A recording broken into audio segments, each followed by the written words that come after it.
Hey folks, now that we know what an empowering supply is, let's look at the actual requirements, the five different elements of BEE. The old BEE codes had 7 different elements. Generic companies, more than 50 million turnover, had to comply with all of them. QSEs, or qualifying small enterprises, turnover between 10 and 50 at the new codes, had to comply with 4 of them. They could choose which 4. And then you had the EMEs that don't need to comply to anything. In the new codes, we've got 5 elements of BEE, and each of those elements are measured differently though. For a generic company, there's a few extra things and a few different places where points are awarded, and for a QSE, there's a different scorecard. Although it's still the same 5 elements, the elements are slightly different. Okay, but let's just go through the elements quickly as a start. So the first element is ownership. Ownership is obviously the most contentious of the whole lot. That's the one where people are not very happy about. So ownership is also what they call a priority element. So if you get less than 40% of the points on ownership, you get penalized a level. So even if you do everything and you acquire a level 5 or a level 6 or whatever level BEE certificate you acquire, if you miss one of the priority elements, you get dropped down or you get penalized another level. So if all your points add up to a level 5 and you've missed your target on one of the priority elements, you will be dropped down to a level 6.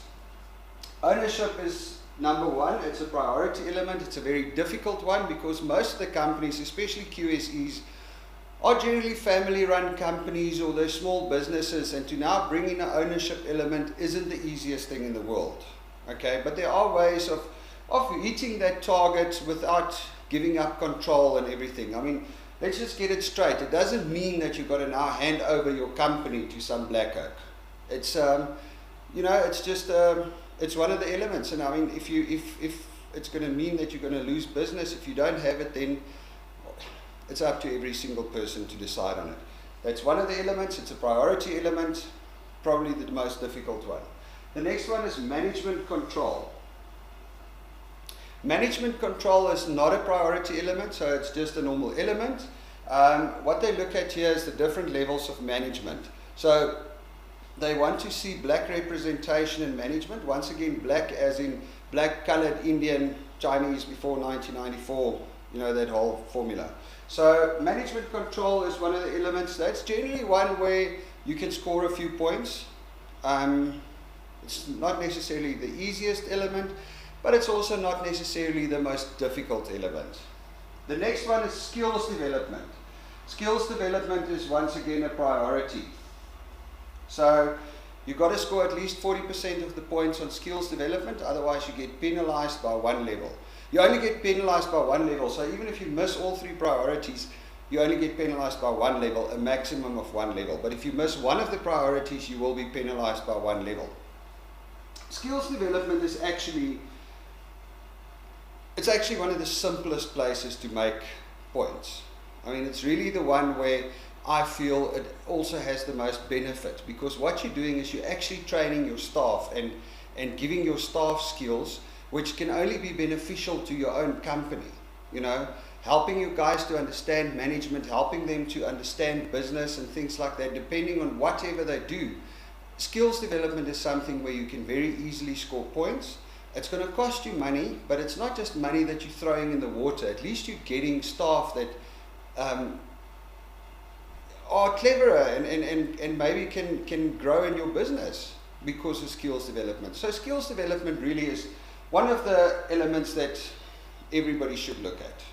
I mean, if you've got a graphic designer, you can pay for the designer to learn more skills so that they can work better, and it's beneficial for everybody. That's skills development. The next priority element is enterprise and supplier development.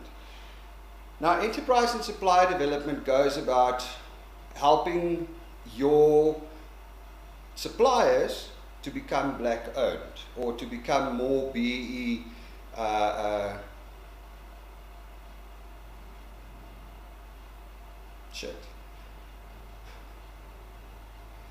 to become more BEE compliant.